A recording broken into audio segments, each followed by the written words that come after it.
What is going on, YouTube and weight loss warriors? It's your boy C-Dub, and I'm back with another video.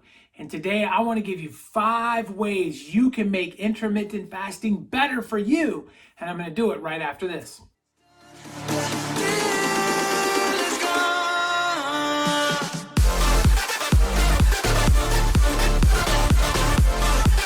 What is happening? If you're new to this channel, my name is C-Dub, and I lost 125 pounds eating just one meal a day. I'd like to welcome you. I started this channel to hook you up with tips, tricks, knowledge, and ideas that I've learned along the way in my journey to help you out on your journey, and I'd like to welcome you. To all of my subscribers, my weight loss warriors, the people that come in and day out and watch this channel and help it grow, I appreciate each one of you also for allowing me to grow and allowing me to reach new people and maybe hopefully get somebody on the right track in their weight loss journey. And if you watch these videos and I'm in your feeds every day and you haven't hit that subscribe button, can you please go do that? It will help this channel out a bunch. With all of that aside, I wanted to bring you 5 reasons today that, not reasons, I wanted to bring you 5 different things that can make intermittent fasting better for you. So let's go ahead and hop right into that. The number one thing you can do to make it easier is a lot of times when you're getting started out or at any point in your journey, you might get headaches. And the headaches can come from a lot of different reasons. But the majority of those headaches are going to come because your electrolytes are not imbalanced. They're out of whack. So when you're taking your water during your fasting period of time, if you add a little bit of pink Himalayan salt to your water, which you can buy at any grocery store, it's going to make you feel better and it's going to get rid of those headaches. And I think that that can help you get through a fast. So a lot of people, they start to feel a little bit off. They don't feel very good in the very early stages of intermittent fasting, and they just give up. They're like, no, I don't feel right? Well, your body's doing a lot of changing and a lot of things are going on. But one of the major issues is probably those electrolytes. And if you just add a little bit of salt, it's going to make things better. The number 2 thing that I want you to be able to do is, if you can go, whether you're on a 16 and 8 and you're going to eat twice during that period of time, or whether you're doing OMAD or Warrior, anything in between, I want you to make sure you're eating healthy at the start of it. Now, you guys know I have never, claimed any diet. I don't put a keto on me. I don't put whatever, carnivore or anything else on me personally. Maybe you do. But ultimately, we need to have something that has high levels of nutrition in it in the early stages and stay away from the processed food. And the reason that is because the longer you are away from eating, the more your body is ready to absorb anything it can and get as much nutrients as it can out of it. So if you eat junk food in the beginning when you break your fast, really you're not giving your body a lot to work with. And then it's going to do everything it can to process that junk food, and that's going to kind of fill up the spot and fill it up, with junk. And then you eat good food later and it just kind of reacts itself and it really slows your progress. So that's something that you don't want to do. Where if you're eating some good whole foods, fruits and vegetables, some healthy fats and protein in an early meal, if you had a small, scoop of ice cream later on at your second meal, it's not going to be as devastating as eating the ice cream first. And I think that just so many of us, we want something to eat right when we're ready to break our fast, so we go to like a candy bar or something dumb like that, and it's really something we need to try to learn to avoid and get away from. So the number 3 tip I'm going to bring you today is about coffee. A lot of people drink coffee during intermittent fasting. I'm not one of them, but I do understand the principles of coffee. And what a lot of people don't understand is when you wake up in the morning, your body produces this hormone called cortisol. And that cortisol is a stress hormone. And the reason your body's producing that first thing in the morning is it's getting you ready to wake up. So when you start drinking coffee when you wake up, you block that hormone from working. And that hormone never allows you to wake up. And you become dependent the rest of the day on coffee to get you going and to keep you up. And that's something we want to try to avoid doing.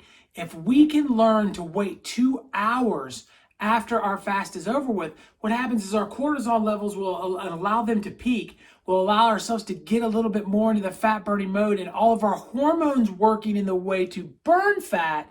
And then after about 2 hours, our body needs a small pick-me-up, and that's the perfect time to introduce coffee into the situation. So if you're intermittent fasting 2 hours before you drink that coffee. My number 4 tip is, and this one a lot of people I think do wrong too, is you need to give yourself 2 to 3 hours, even if you can stretch it to 4 hours before bed, of not eating anything. And I know that a lot of you are already like, oh man, no, I don't eat till 8 o'clock, 9 o'clock at night, and I'm going to bed at 10, and it's just not going to happen. But I just want to let you guys know a couple of reasons why that's not the most effective way to use intermittent fasting.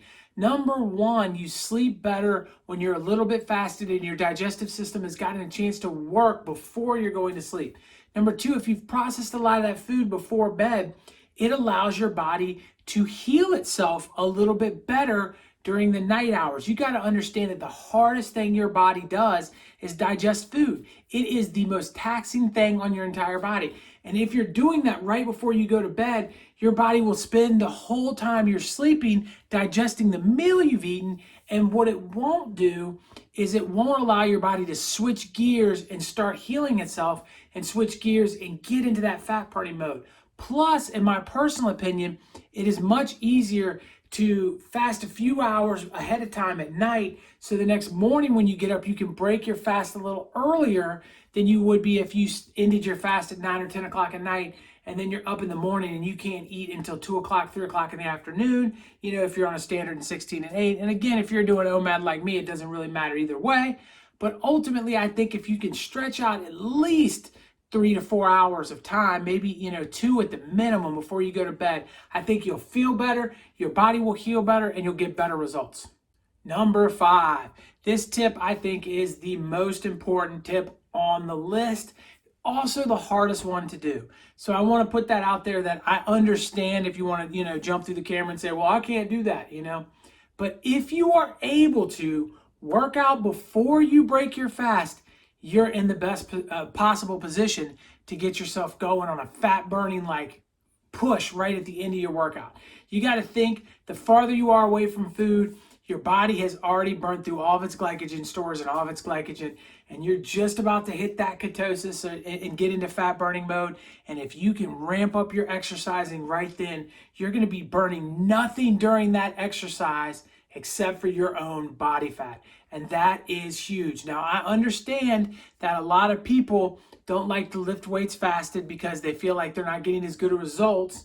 And I understand there's a lot of reasons why people would say, well, I don't want to work out fasted. But if you're doing intermittent fasting for weight loss and for burning body fat, and you're not too worried about the building muscle and the whatever else, if you can get that workout in right before you eat, you're going to burn nothing but body fat during that entire workout. And if you think about it, you're burning a hard hour of body fat. That's just good. Not only is it good on the scale, but it's good mentally. I can't tell you guys how many times I've been walking, as you guys know, or lifting, both forms of exercise I do. Haven't been able to lift since the quarantine, but you know what I'm saying. While I'm out there walking, and I'm just thinking to myself, I'm on borrowed time right now. Every step I take, I'm burning fat for energy, and that's a good place to be. And I know that I can hustle, and it'll get me a little bit harder in the workout too. It gives me a little bit more strength to push myself, because I know at the end of the day I'm getting a mega result out of that. So I hope that that was good. But if you hung this far, I'm going to give you a 6th bonus tip that I didn't even tell you about in the beginning. And the bonus tip is, find a social media network to communicate with. And I know that some people are anti-social media. I am. I'm not the biggest fan of it.